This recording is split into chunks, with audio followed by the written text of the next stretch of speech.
gentlemen, as for the logistics, please keep your camera off unless you are the speaker, for the bandwidth.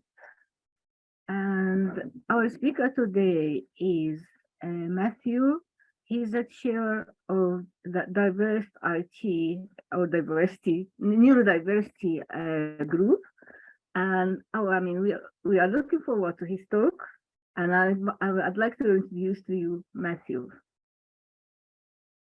So hello there. Thank you very much, Sahir, and thank you for inviting me to speak this evening. I'm really looking forward to speaking to all of you. I will share my screen now, and then we can begin.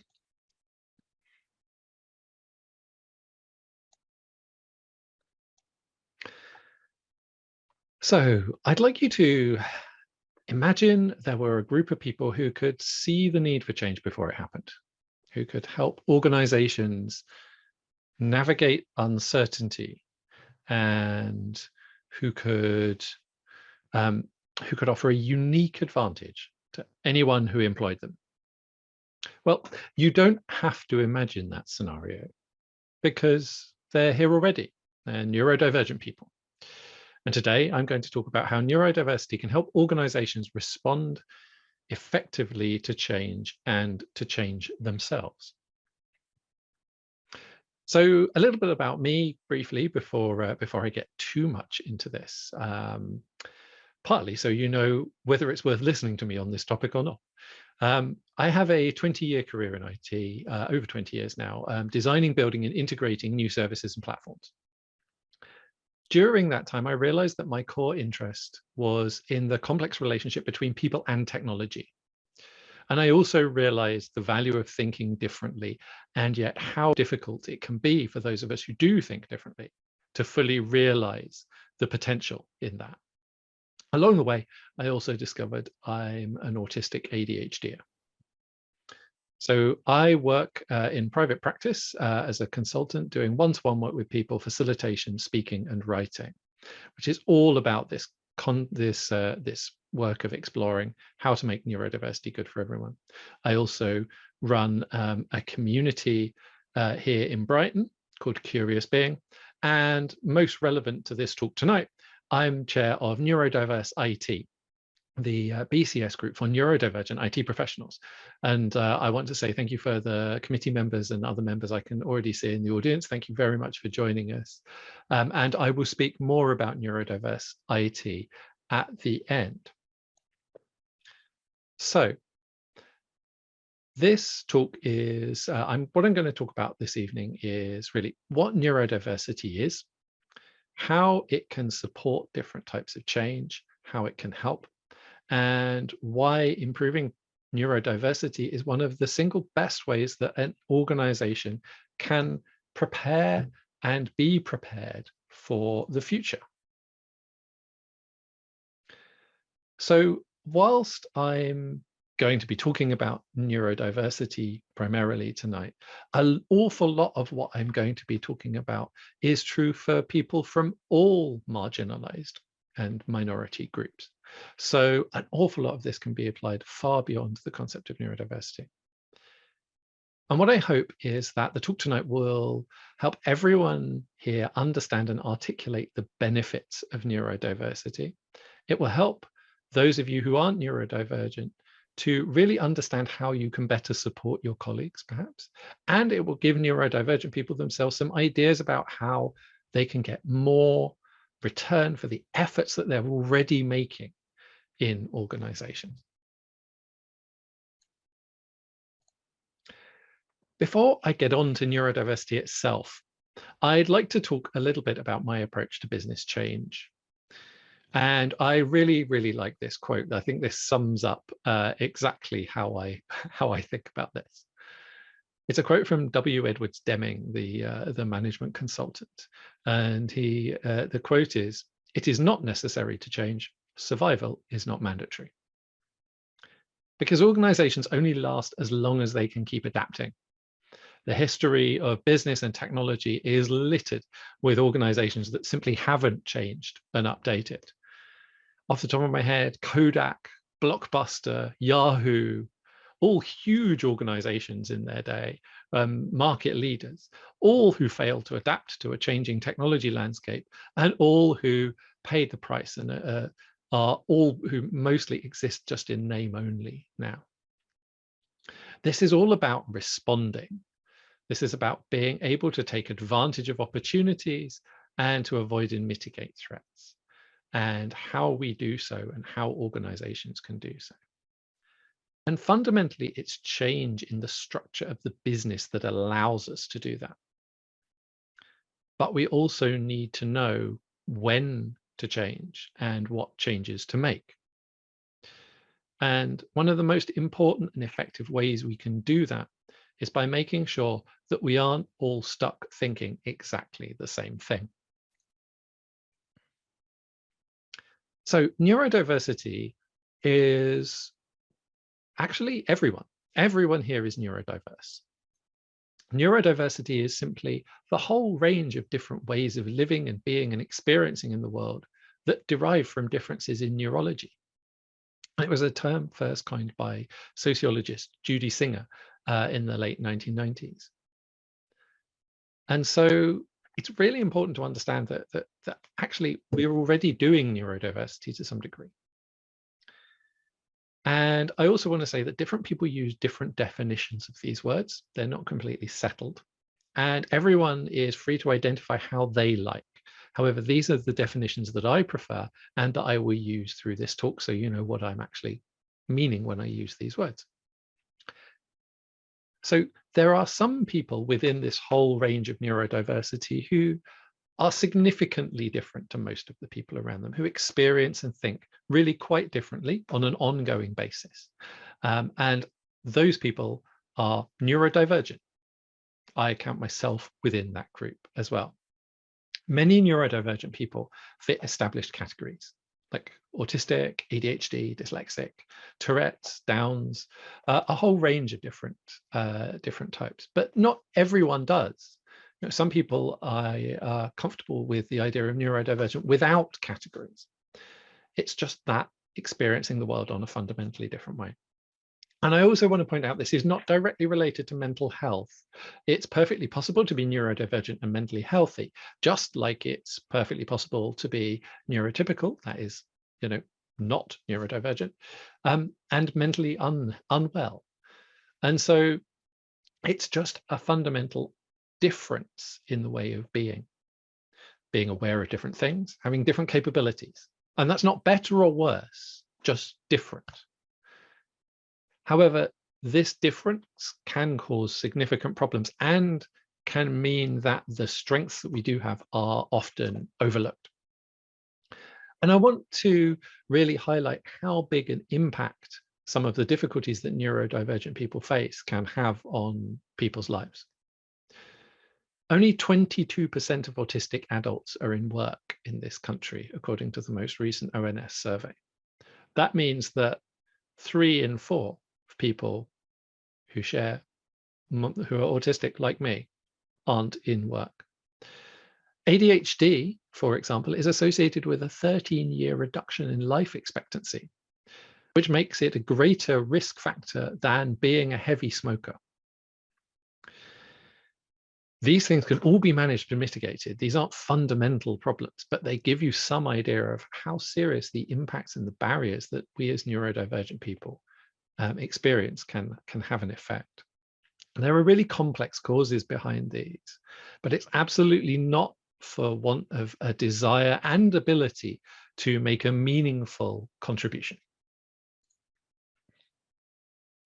And despite these huge barriers, neurodivergent people have played really significant roles in IT innovation and change since the very beginnings of the profession and all the way through. We can have some really exceptional abilities that make really huge contributions to all aspects of IT. And I just want to give you a few examples from a few diagnoses and common neurominorities.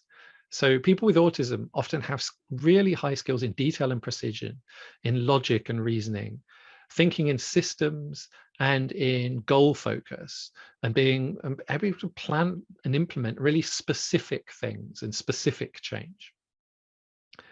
dyslexia can often come with huge curiosity, reasoning skills, imagination, and visual communication abilities. ADHD can come with spontaneity, creative problem solving, hyperfocus, and the ability to thrive in apparent chaos and navigate uncertainty. But these skills all need support and development to be their most effective. And that's part of what I'm going to talk about tonight. And you might notice that some of these traits are actually kind of contradictory. You know, the stereotypical autistic person and the stereotypical ADHD person almost have an opposite set of skills. And this really gets to the heart of what's important here. It's not that any one approach is better than the others. It's about diversity. No group is better than the others. It's the range that's so very helpful here. And at the moment, we have quite a narrow range of thinking styles in many organizations. You can think of this a little bit like having a monoculture crop in a field. Yes, it's very efficient, you know, when it's working, but it takes a huge amount of weeding and fertilizer and everything to keep it going. And if you get one pest that really likes that crop, then you don't have any harvest at all. And actually having diversity, having a whole load of different things that work, abilities, makes an organization far, far more resilient as well as more effective. And what I'm going to look at first is how neurodiversity can particularly help with planned change. So one way to look at neurodiversity beyond the kind of raw skills is as a different set of sensitivities. It's being sensitive to some things that other people aren't, and not being sensitive to some things that other people are. And the sensitivities lead to differences in awareness.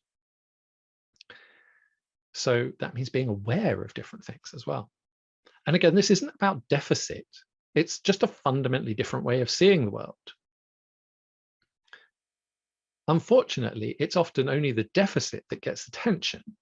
But this is one of the really helpful ways that neurodiversity and neurodivergent people can support an organization in its change efforts. There's a huge advantage here in being aware of opportunities and threats that other people aren't, you know, just seeing things differently. It means that you can respond sooner, you can exploit opportunities sooner, and you can avoid threats more effectively and prepare more fully. It's a little bit like seeing things from a different angle. You know, if you think about just looking at a scene from a different angle, you can see some things that were hidden behind others, and other things are then hidden. But the important thing is actually, yeah, you can see these different things. And you might also be able to see if something's moving slowly. You know, if something's moving towards you, it's much harder to spot than if it's moving side to side. So this ability to see things differently is a really helpful way to understand why this is so useful. However, you might also be able to imagine, or perhaps if you're neurodivergent, you don't have to imagine, quite how difficult it can be when you see things differently and that's not well understood or not listened to. Being able to perceive opportunities that everyone else ignores is immensely frustrating. Being able to see threats that other people won't respond to, and then you're dragged along into, is a recipe for huge anxiety. And so a really big challenge of this is having this perspective understood by others. And that's how neurodiversity can really help support and develop the change capacity of an organization. And it starts with a belief in and valuing of the perspective that everyone holds and developing from there. And fundamentally, this means making sure that those who perceive the need for change differently as well get listened to. So differences in awareness and sensitivity of different things mean that we can actually have different impacts of change. We can have different experiences of the change. And that might mean that we both perceive more need for change, or we might perceive less need for change. And it's a really important part of this, of how we're planning and prioritizing what changes we make to attend to all of these different perspectives. Because what you might be missing if we don't listen to this is, the perspective might be telling you that actually a change effort is really just shifting an issue around rather than truly resolving it, and therefore is probably a waste of resources. And it's also a fundamental understanding that whilst some people can find change as a whole category particularly difficult, that sensitivity provides really useful feedback about how to improve the impact of change for everyone. So this is about addressing the issues that are raised, really engaging with them. It's not just about being heard, in inverted commas, because that's very often the case with consultancy exercises.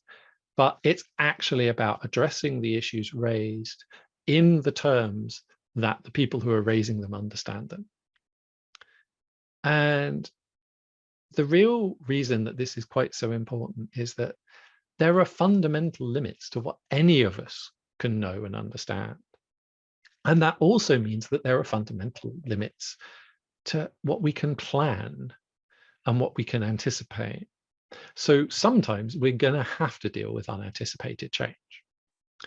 And this whole sensitivity and the perspective that we've been talking about can be just as important when dealing with unexpected change too. So neurodiversity is really not just about planned change. A huge aspect of why it's important for organizations to embrace neurodiversity is because it helps with the unexpected as well.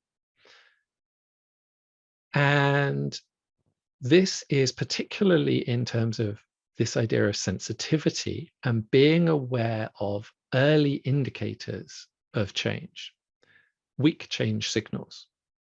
You can think of this as a little bit like a long distance radar. How far off does the organization know change is necessary? The more sensitive to those change signals, the sooner it knows and the sooner it can start acting and responding. And the other reason this is really valuable is because the need for change and the value of responding to change often isn't linear. Even slightly earlier change can make for radically better outcomes. And so being able to respond quickly and having people in the organization who can attend to a range of different signals is really, really helpful. And I think it's also really important, the other prevailing common metaphor here is canary in the coal mine. And I think many organizations actually do treat the people who report early signals of change a little bit like a canary. It's not a job I'd want to sign up for. Canaries, the point of canaries is that they don't often make it out of the mine. And so it's really important with any organization to make sure that you're treating the people that report early signals of change well, because otherwise they simply won't report them. And these weak signals for change both inform the need and they can help inform the effectiveness of a specific solution and whether that's actually worth continuing committing to. And furthermore, there are specific skills for this space that come with neurodiversity. The ability to come up with creative, unexpected solutions and to make sense of apparent chaos are really common neurodivergent traits.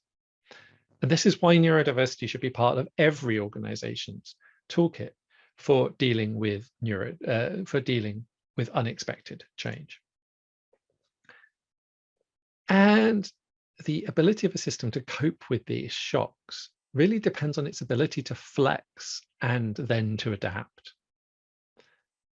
Unexpected events don't impact everyone the same, as I said. So having a range of different experiences and abilities means that you're protected from one rare black swan event that affects everyone. This means, first of all, then that you have more resources available to adapt to whatever's coming, that you haven't got to deal with so many losses and difficulties and things no longer working. And it also means that you've had more warning, more time, because you've been listening to those weak signals. And then you've got this bigger toolkit as well. So both of these aspects really, really help with unexpected change. And not only that, but actually the act of preparing for these things, of getting ready, can sometimes bring in things to the organization that really help it cope with things that were unexpected ahead of time. And one of the best examples I can give for this is remote working. Zoom, for example, has been used for over 10 years for accessibility, for helping people who struggle to work in a normal office, either because they are physically disabled or because they face sensory or other barriers to being in the office. So organizations that already had these working practices already knew how to work with Zoom already, or with other video calling tools, and had a whole load of practices in this space. So when the pandemic hit, when everyone had to work from home, those organizations were already a long way ahead of mitigating for those difficulties. So actually preparing and meeting these needs can be a huge part of how we can deal with change more effectively. And I really want to think of this ultimately as change is really, this is a competence. This is something that we build over time.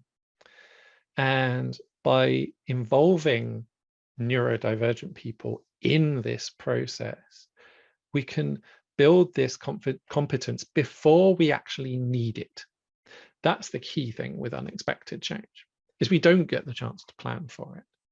And being able to actually be ready is the huge advantage here.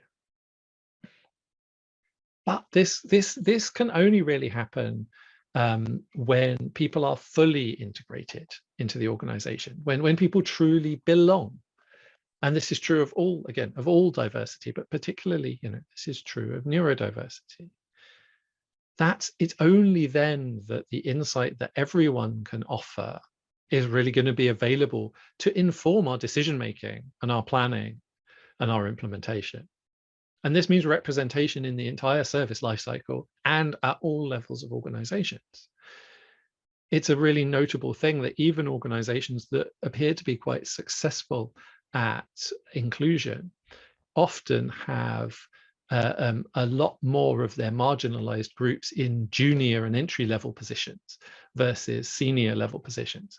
And it's only with some representation in those senior level positions that some of this awareness can actually have its full effect. And this also means putting people in charge of really meeting their own needs a bit more, giving people the tools that they need to do this. Most often the people with the knowledge, the best knowledge of an issue, are those who experience it and experience it most acutely. So it's about giving people the tools to deliver that kind of change and develop those kind of approaches, rather than expecting and thinking that you have to fix everything as an organization for the people that you bring in. And in doing so, though, we very often find that fixing the issues that are a huge barrier for a small number of people make things better for almost everyone else. And this, again, this sensitivity, this knowledge of these needs can mean that those solutions are really, really high quality. So this means that neurodiversity is a driver both for resilience and for innovation. So in terms of doing this and starting with this, this is about building capacity to meet and understand a huge variety of perspectives. And that's not easy. It grows over time. But the important thing is to start before you need it. Now, ideally. And I think it's also really important to note that diversity is not someone else's problem. It's not a them problem, because all of this stuff, all of these organizations, the organizations that everyone works in, we need the diversity for those organizations to keep going and to thrive. And that's true of commercial organizations, and it's true of public organizations and institutions as well. So that the diversity of skills are ready to use when they're needed, and so that we can all meet the needs of the future together. Because you can't plan for an uncertain future, but you can develop the ability to cope with what arises. And I hope I've shown that one of the most effective ways organizations can do this is by becoming more neurodiverse. So I'd like to speak very briefly, as I promised, about the BCS group Neurodiverse IT. So this group is, we started this group a little over a year ago now, and it is run by and for neurodivergent IT professionals, many of whom are in the audience this evening. So thank you for joining us. The goals of the group are helping the industry access the unique talents that neurodivergent IT professionals can offer, supporting us in our work, and raising the awareness of the contribution neurodiversity makes to the IT profession and to wider society. We are working with BCS this year to focus on addressing the IT skills gap with the people who are and underemployed, but who could make a significant contribution to doing so, to working in IT and really working on this, all of this really important stuff. And as you may have noticed in the talk, one of the other effects of that is that means we're going to be building better products too. We have a range of upcoming events, so do take a look at the Neurodiverse IT page. I'm about to share on the next slide a URL where you can find the link to Neurodiverse IT and a few others. And finally, I want to say we're working with a lot of the other access and inclusion groups, and other inclusion officers, and starting to think about how we can build practice and excuse me, really help BCS show leadership in this space. Because from my perspective, that's what I'd really like to see happen, is see BCS pioneering these approaches, which it can then share with the rest of the profession. So if you'd like to get in touch with me, please do. If you follow the URL here, which is www.matthewbellringer.com/links, you will find a link to Neurodiverse IT, where you can join. You will also find space to a link to connect with me on LinkedIn, and I'd be very happy to connect with anyone who's interested and would like to continue this conversation on LinkedIn, so please do connect with me there. You can also find links to more of my talks, articles, and podcast appearances, and if more on this topic and related, and also upcoming work that I'll be doing, including a workshop on the 31st of March in Brighton and a talk about neurodiversity and entrepreneurship also in Brighton on the 30th. So if you happen to be local, then I'd love to see you there, but there's plenty of online stuff too. So yeah, please do get in touch and continue this conversation. What I would like to do now is open it up and see if we've got any questions. Oh, that's interesting. Oh, thanks. Okay, so apparently the link isn't working at the moment. That's helpful. How can I handle this? Okay, what I will do is I will share those in the chat. But yes, I'll also answer some questions whilst we go. So yeah, sorry about that.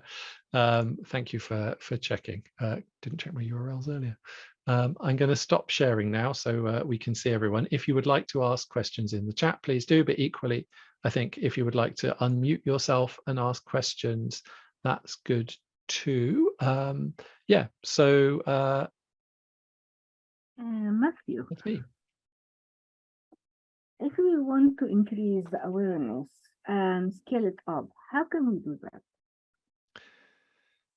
To scale awareness, yeah, I think this is a really important one, and awareness is an awful lot of the journey really with this, but it can be quite difficult to come out individually and talk about difficulties and talk about experiences. One of the things with neurodiversity is it's not necessarily obvious just meeting someone that they are neurodivergent or they have any neurodivergent conditions at all. And many of us learn to mask and to hide it. Now, that is that can be a real problem both for the individuals because it's really costly, but it also means that we can not necessarily be aware of how many neurodivergent people are already around us. And that's partly because it's not always safe to talk about. But the more senior people are in an organization and the more they can talk about their own experiences of this, the more it's easier for other people to talk about it and the more awareness can build over time, because it very much becomes this kind of ongoing conversation and discovery.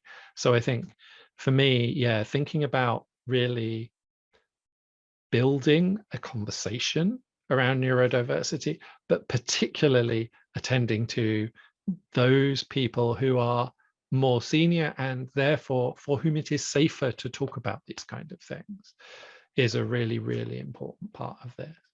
Yeah, thank you. Another way that means we have to increase the soft skill or people skills in everyone working in an organization. Yes? Absolutely. A huge amount of this is, you know, the ironic thing about soft skills is they're often really hard. And, you know, this is often where organizations are weaker, actually, than thinking about the more quantifiable skills. I think it's a particular problem in our profession, that one of the great things about our profession is everything is, or a lot of things are really quantifiable, but that can lead to an overemphasis on the quantifiable. And so it's really important to think about building these, yeah, the interpersonal skills. And a lot of this, you know, actually is around our capacity to reflect and understand our own experience, whether or not that experience is very different from other people's. And in some ways, I think it's harder. It's a bigger ask, you know, it's a harder thing for people whose experience is similar to other people's to reflect on their own experience as an independent thing, as a subjective thing. Because if we're outside of the norm, we get regular reminders. You know, we often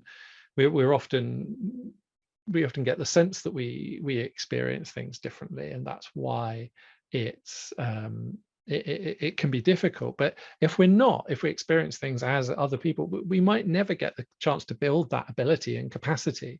So it's a really important thing to be able to develop that ability to reflect on one's own experience, whatever it is. I think that perhaps for me is the single thing that people can do as a soft skill, is that reflexivity. That would make a huge difference. Thank you. Stephen, do we have some? Yeah. Some questions from the chat. I'll just go through them. And the first one we have you come across any organizations that are doing particularly well at neurodiversity inclusion? So it's good to shout praise where we can find it. Yes, absolutely. Within the tech profession, I don't have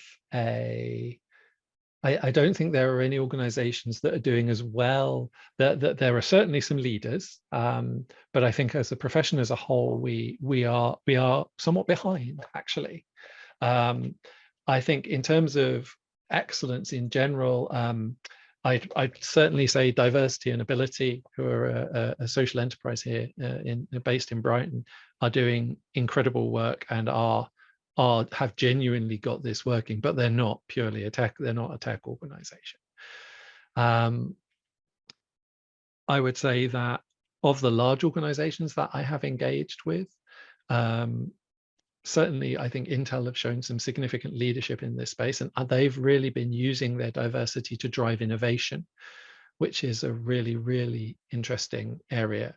And I think that idea, that the business benefit very often of, as well as change, is innovation, is a really important thing. So any organization that sees itself as innovating should be spending even more resources on diversity. I think whilst there are a few different, those are the ones that come to the top of my head, really. Yeah,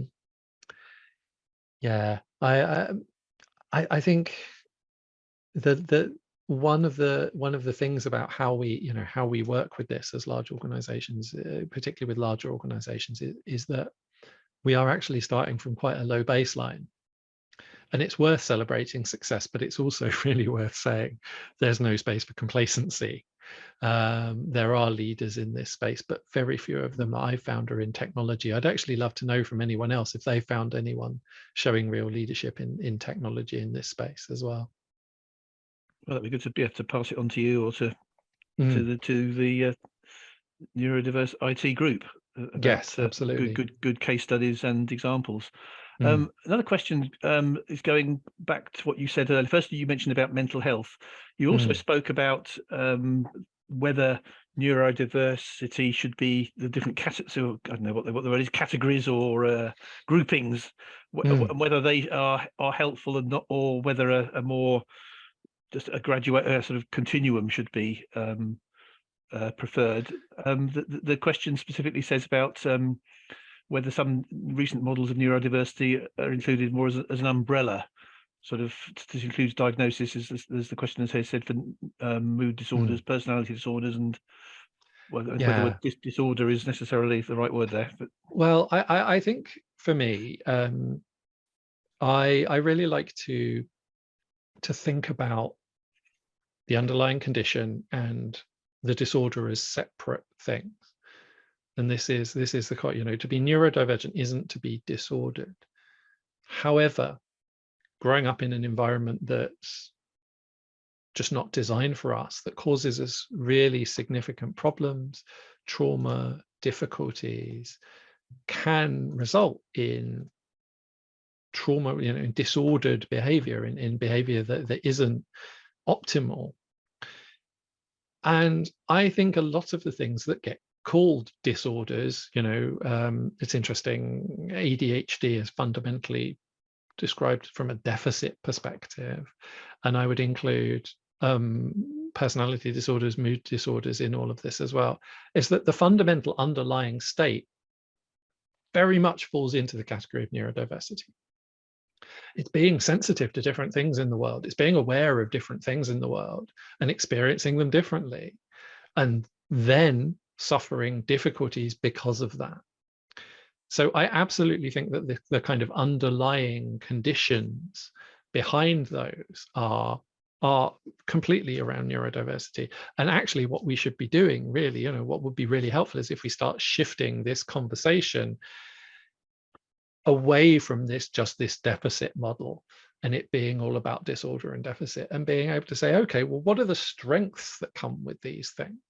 What are the strengths that come, but that also make someone prone to bipolar, for example? And that whole shift in conversation is the really important thing, and it applies across the board, definitely.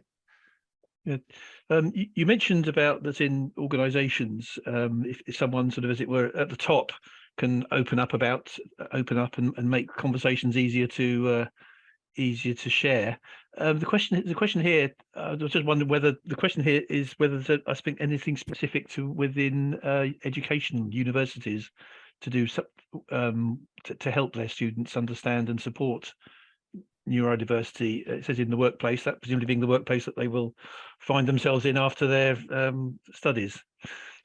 Yeah, that's a fab question. Thank you. I think this is an emerging area and not one that we talk about nearly as much as I think we should. For me, it aligns very closely with the work being done around professionalization and how we think about the profession in general. For me, it's a core part of being practitioners, that we should be able to work with forms of diversity and be aware of particularly differences in ability and experience that can affect how people can use the products and services that we deliver.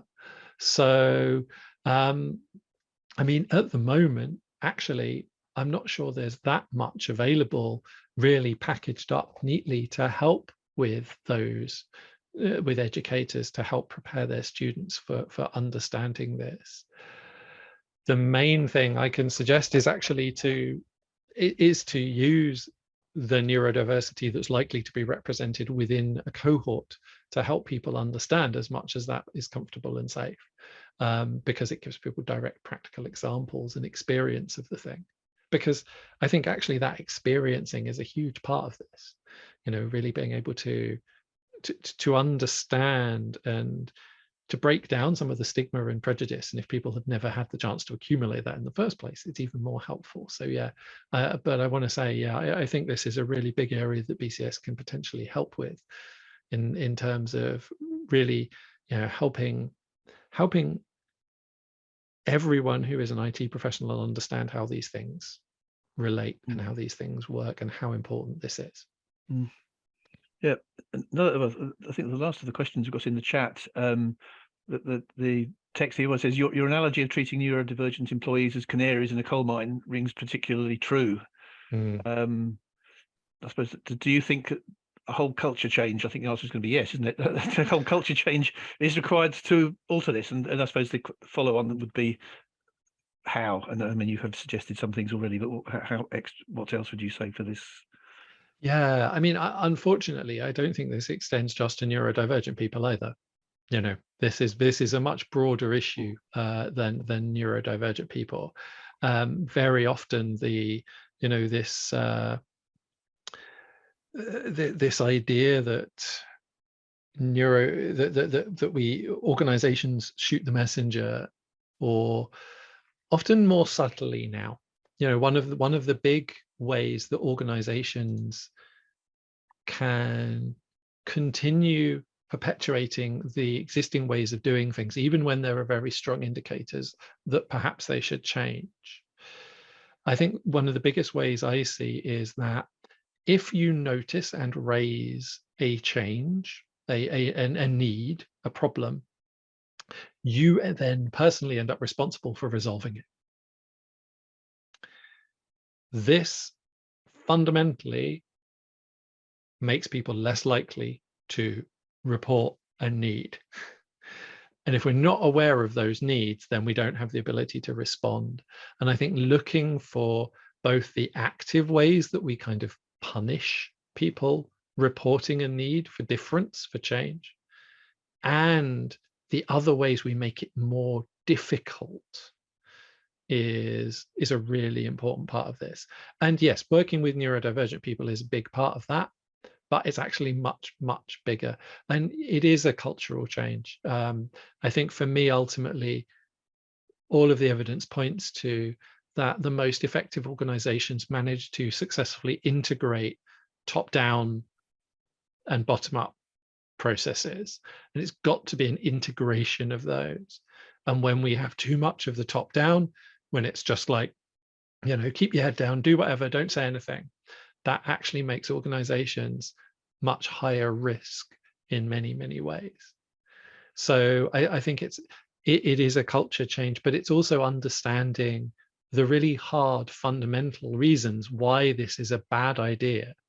I think, you know, what the other alternatives are, where the positive benefits of doing this and dealing with this lie, because it does actually have to be about, you know, the benefits or the, you know, or the avoidance of the problem. So I think understanding it in those terms is a big driver. Sometimes culture change as a concept can feel a bit nebulous, particularly to IT people, and that's so I think it's yes, definitely, I can agree entirely, but also being clear about why and what's being changed. Yeah, and then another one, which I'm sure you can go well on this particular one. What are some of the myths that you wish were debunked about neurodiversity? Wow, yeah, thank you. I'm not sure where to start, really. I think the biggest one is the idea that neurodivergent, first of all, that neurodiversity means autism, and secondly, that autism means means a very narrow, cliched set of behavior and being a certain way. The idea that, you know, the cultural stereotypes of autism, depending on your kind of your frame of cultural reference, will either be I'm going to blank on the names now. The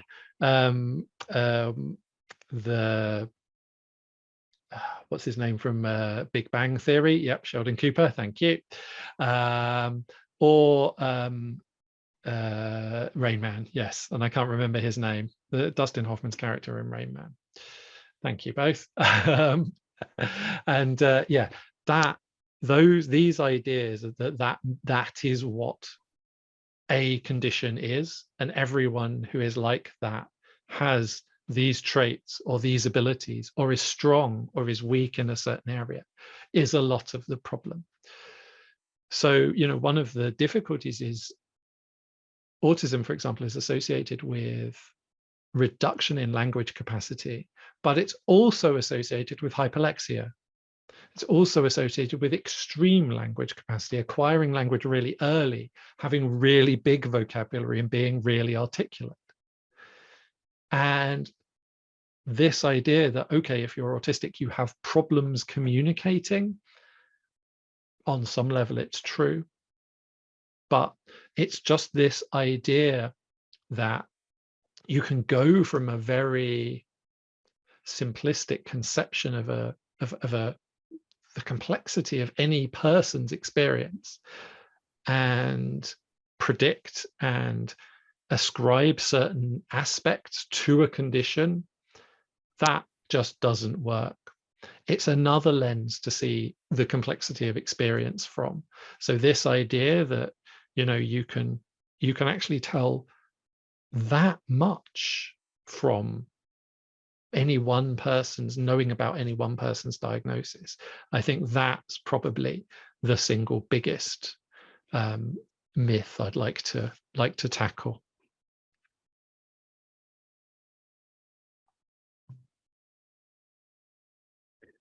Yeah, I'd like to a slightly broader question. A lot of your advice has been, as it were, looking inwards within an organisation, I suppose, into the way an organisation will adapt its own structure to, you know, change, anticipating change and making responses to change. In terms of looking outwards, we then have our customers and suppliers and all the rest, and our response to the environment will then have effects on them.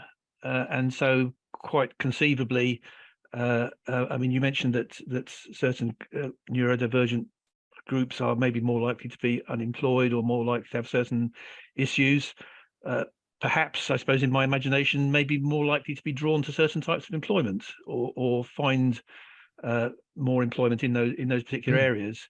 In which case, then we need perhaps have develop an awareness for I mean, we should have awareness for our customers anyway, but perhaps we need to just, I don't suppose whether we always do, but we should, that perhaps we need to broaden our own thoughts as to what our customers' own expectations in that way. Absolutely. Yeah, thank you. I think one of the big reasons for me around doing this is because it's really, really hard to understand someone else's experiencing of the world, particularly when it's quite profoundly different from yours. And that means it's really, really hard to design things that work for that person. It's actually much easier just to work with someone who has that experience of the world than it is to try and bridge that gap. And I think, by one of the really helpful things about integrating neurodiversity and the whole range of diversity within the profession is it helps us deliver services and products that better meet the needs of our customers, because we implicitly understand their experience in a way that's incredibly hard to develop if we don't have that lived experience. And I think that making sure that we value that lived experience and understand the commercial value of that. Yeah, absolutely. I think it's a really important thing. And if we're talking about public services, statutory services, it's even more important, because we're talking about situations where people don't have the ability not to use the service, where if it's inaccessible, they fundamentally are going to suffer. And so making sure that things like benefit services, health services, council services are truly accessible, and the people developing them and delivering them are truly representative is even more vitally important. And I think that's a really good point. And I wanted to bring in the comment from Mary A as well. I really wanted to say, yeah, thank you for adding that to one of the questions earlier. And I really agree. I wanted to say how important that is. And it also brings in another element, and maybe another related myth that I'd like to share, is that there is really best practice in any of these solutions. Because there are a number of things that are good for one person and bad for another. And at the moment, what we tend to do is we tend to deliver something that works reasonably well for a lot of people. From my perspective, one of the most effective ways we can do better is actually to start delivering things that put a little bit more control in the user's hands. Actually trust the user to make some decisions themselves. We should be delivering a sensible set of defaults, not a fixed, unchangeable solution. That also actually helps with the business change, because it helps us explore and test different scenarios in different ways.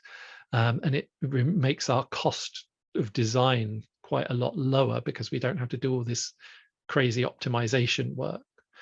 And the best example I can give of this is the web accessibility guidelines tend to suggest that the gold standard of accessibility is high contrast text. It's black text on a white background. Like a lot of autistic and dyslexic people, I find that incredibly hard to read, to the point at which I would struggle to read a lot of it. It's really hard for me to read. And that, whilst I'm aware that that's actually that if you have vision impairment, that is what you need. So my point is that we shouldn't be trying to say, okay, this is accessible and this isn't, but that we should be thinking about what is accessible for whom, and giving people the choice, and really bringing in, and it is only by that range of awareness of different people contributing and delivering these things that we can fully do that.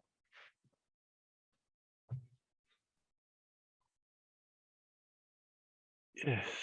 Yeah. There was a couple more questions down at the bottom. Any good tools, techniques to use when communicating written plans for change? Yes. So I think with communication, one of the big things is, first of all, to understand that our understanding of the world, our language, our way of speaking isn't necessarily going to land with other people, and that we need to test it. We need to make sure that that meaning has landed. And that's we should, this idea that we can that I can unproblematically have a thought, say some words, and that thought appear in exactly the same form in your head. That just simply isn't true.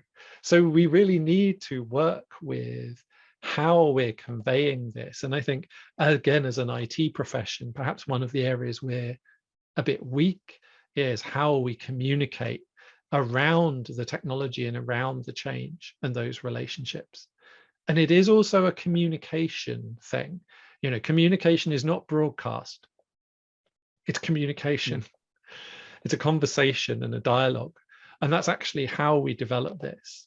So, developing these things, giving them context, using multiple different forms of communication. So yes, written plans work, but diagrams, drawings, maybe videos, whatever is available.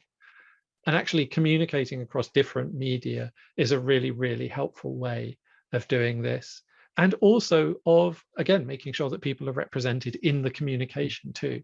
So hopefully anyone involved in communication is also then representative, and that you then have a much better chance of communicating it in a way that lands for other people.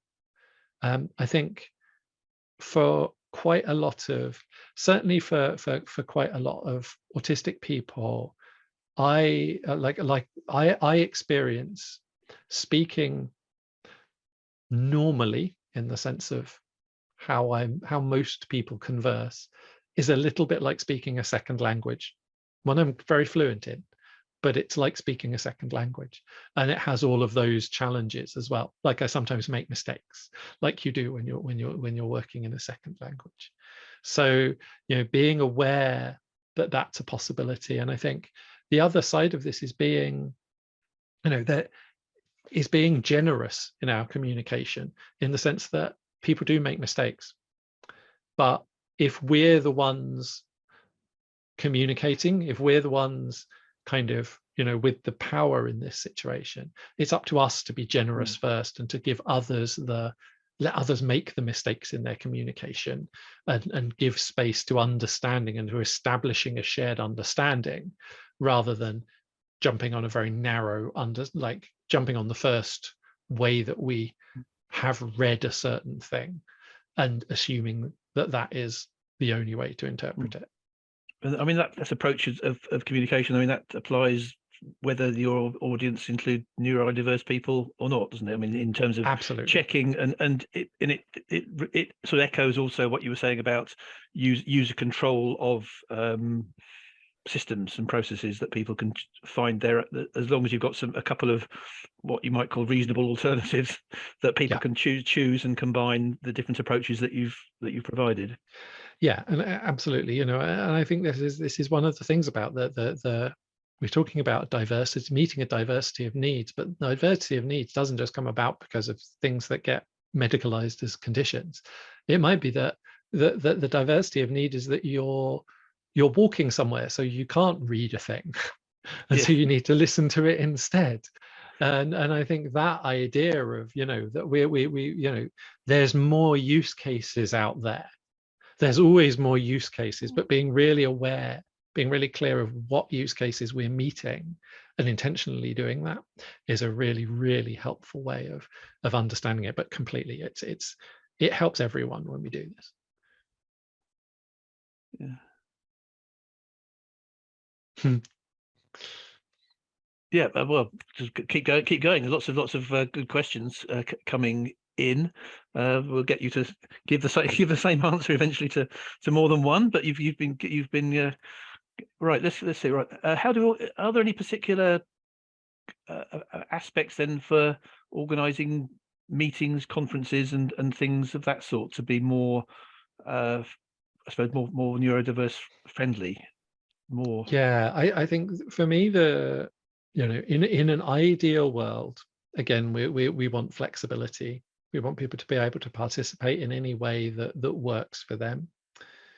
with conferences and in events in particular, a big part of being able to participate safely is to be able to opt out of aspects, to be able to stop participating for a while. That's a really important part of this, and an often overlooked part is if we have very strict participation requirements, we actually rule out a lot of people. So allowing people to work with their own ability and their own capacity is a huge part of this. That said, another really big part of this is asking. We want to get to a point where we don't have to ask, but we're not there yet.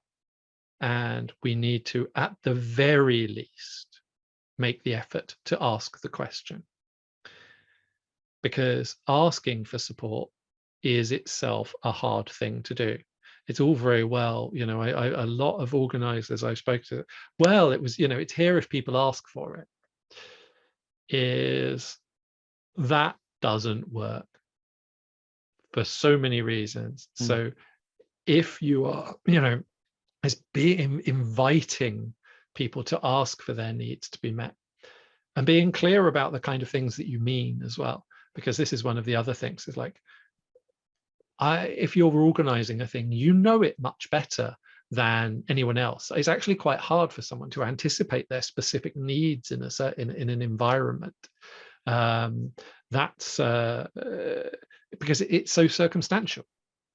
It's like I might need a whole list of things, but none of them might be relevant.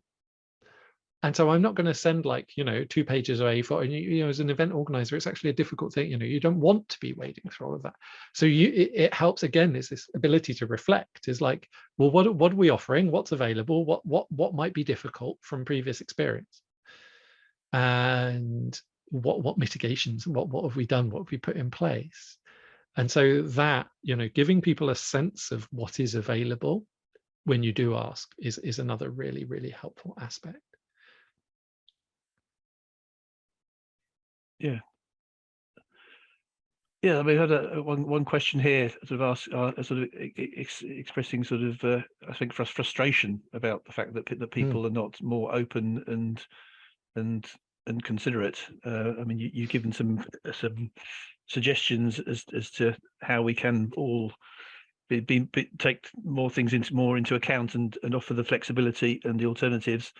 And someone's responded about empathy, I suppose, empathy is a learned skill. Absolutely, Mary, thank you for sharing that, and I very much share your feelings and frustration. I think one of the things to point out is that we all have a range of different skills, some of which are more on the innate side and some of which are more on the, well, we've had to develop them side. And for any of us to have successfully managed to integrate and work in an environment that's very often very difficult for us to adapt to a long way to an environment that isn't designed for us, doesn't have us in mind, that requires its own set of skills and abilities, and they're really highly developed for those of us who can do it, who've done it, who just have to do it to show up and do it every day, because we're always adapting. And I think it's easy to forget, both for us and for others, quite how high those skills can be compared to people who don't have to do that every day. And that those of us who do can really contribute to building this. But that said, that we can only do that if other people understand that need and understand that we do have these skills and that we are already making that adaptive leap. And so, yeah, I very much hope that we can get this culture shift. But it's in the long run, it will happen. I don't see any other possibility. The advantages of diversity in organizations so far outweigh any of the disadvantages that in the long run, the only organizations that last will be diverse. but it's kind of how we get there and how hard it is. That's the question that we have to decide. And I think making sure that we have options, making sure that we are, as a neurodivergent person, being really clear that we're meeting our own needs and not getting drawn into doing things just because they support other people and not for ourselves is a really, really important part of this. And I guess that leads also to Laura's question around practical tools and burnout. Burnout is a big risk for neurodivergent people. It's a big risk for people of all minorities and marginalized groups, actually. We very often internalize a whole load of things that make us predisposed to burnout, like perfectionism, needing to, and fear of being driven by fear of failure. That can be really, really hard. The practical tools to help prevent it are really around support in every sense. So it's about making sure that we have the tooling that we need to be able to run and manage this in the way that works for us. So do we have access to the right organizational tools, the right scheduling tools, the right task management tools that allow us to collaborate and plan, the right planning tools? You know, do we have all of the tools available? Have we been given the chance to get good enough at those? You know, have we developed the tooling around change and transformation ahead of the project itself, ahead of a really big project? If you're already in it, it's very difficult. I think this is one of the, this is what you can do is, again, that refocusing on your own needs and making sure that you're meeting your needs first, because that's the way that ultimately you prevent burnout, even if it means not delivering as much as you would have otherwise. And I think that, you know, understanding the difference between what we can do if we're fully supported and knowing what that is, because we've done it before, versus what we can do in the circumstances when those circumstances don't support us nearly as much, and then striving and burning ourselves out to try and make up that gap is a lot of, I think, what certainly causes me a lot of the burnout issues that I've faced in the past. And again, I think, you know, and so here we go back to what are sometimes called soft skills. You know, these are both the skills that we might internally possess, but also they're the skills about how we work with our colleagues, how we respect each other's needs, how we manage to design change that tolerates humans being humans, not requires everyone to be 100% like for 10 hours a day or something. It doesn't, that isn't true for any human.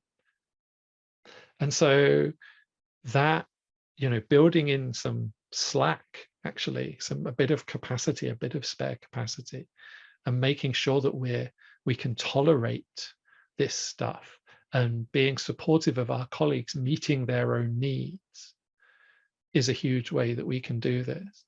If someone's too tired, too burnt out, that's actually it's really important that they're given the space.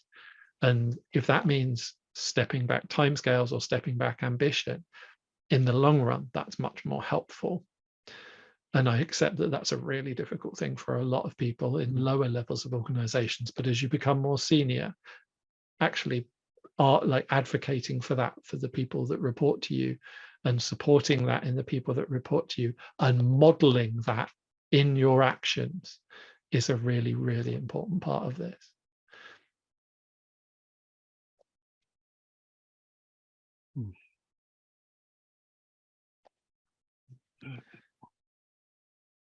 So someone's asked about case studies. You suggested that there weren't very many yet. So you're on the lookout. I haven't got what I have actually got a few. I don't have any case studies on the website. What I do have is a couple of papers I can share. Chloe, if you want to get in touch with me on LinkedIn, if that's okay, and let me know, I can share a couple of papers with you that talk to the, that talk to some of the work around neurodiversity, if that's okay. That would be great. Thank you. Cool. And the final comment there is about Sophia Helen and the bridge.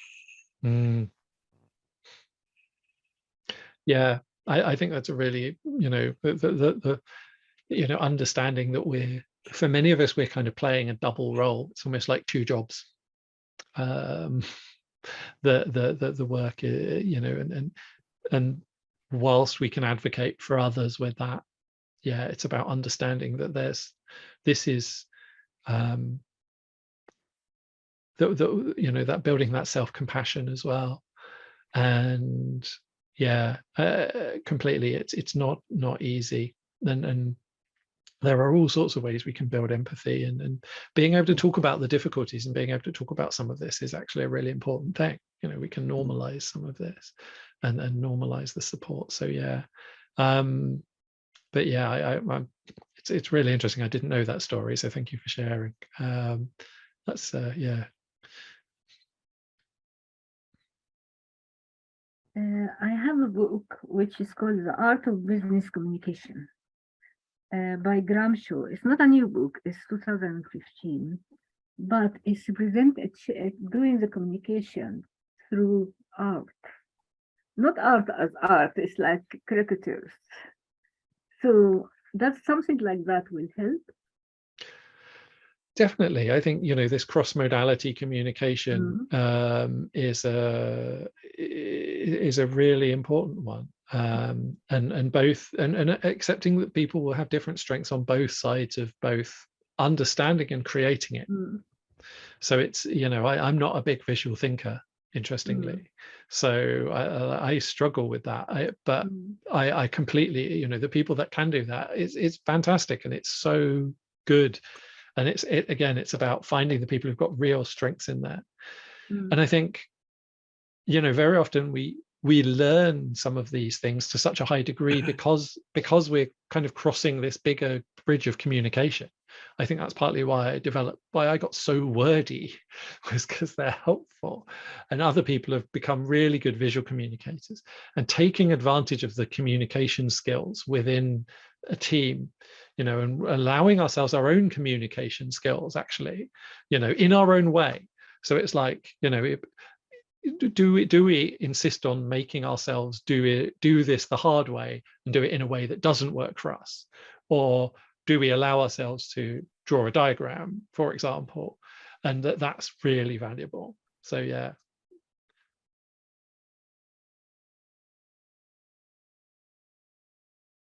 Yeah, there's a comment here that someone, yes, uses, yep, simple diagrams to say a picture says 1,000 words.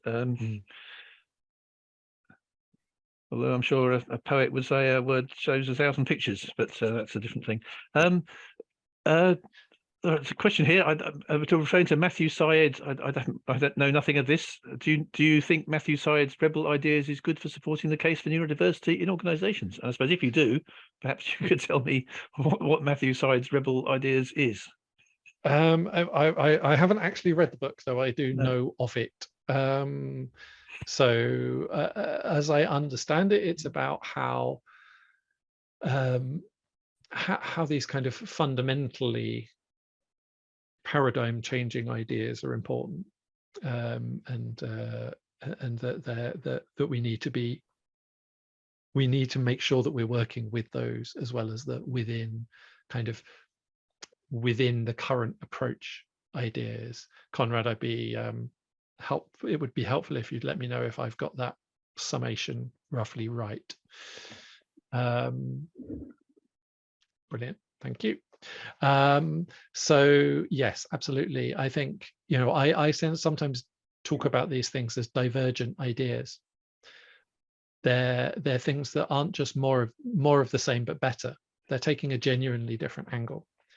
and they do mean fundamental change very often ultimately, but that is really, really important over time. That's how we change the way that things function on a really deep level. And absolutely, I think, this idea of stepping beyond this more of the same but better, what's been demonstrated already, into, okay, how do we work with these things that genuinely come from a different angle, is a really, really important thing. And absolutely, by bringing in the neurodivergent perspectives is a fundamentally great way to bring in these rebel ideas.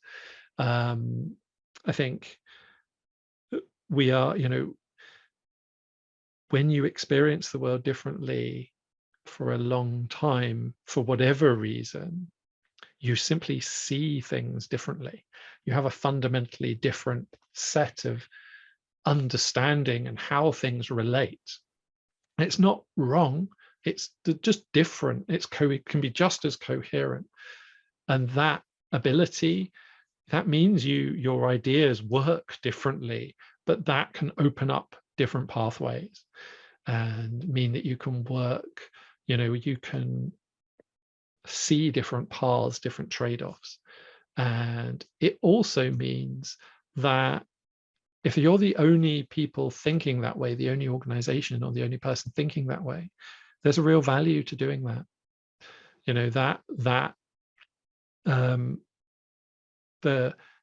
There's no competitive advantage like uniqueness and authenticity.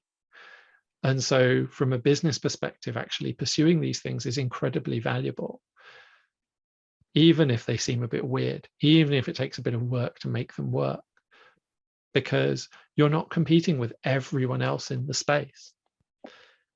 And unfortunately, I think there's a lot of Me Too work in IAT, in the sense of, not in the sense of the movement, but in the sense of like people just copying one thing that the others are doing and doing it slightly differently. That isn't really a recipe for success. We support needs much better, and we're going to be much more successful in the long run if we're doing things fundamentally differently, and that there's a plurality of approaches, not just one approach with slightly different options.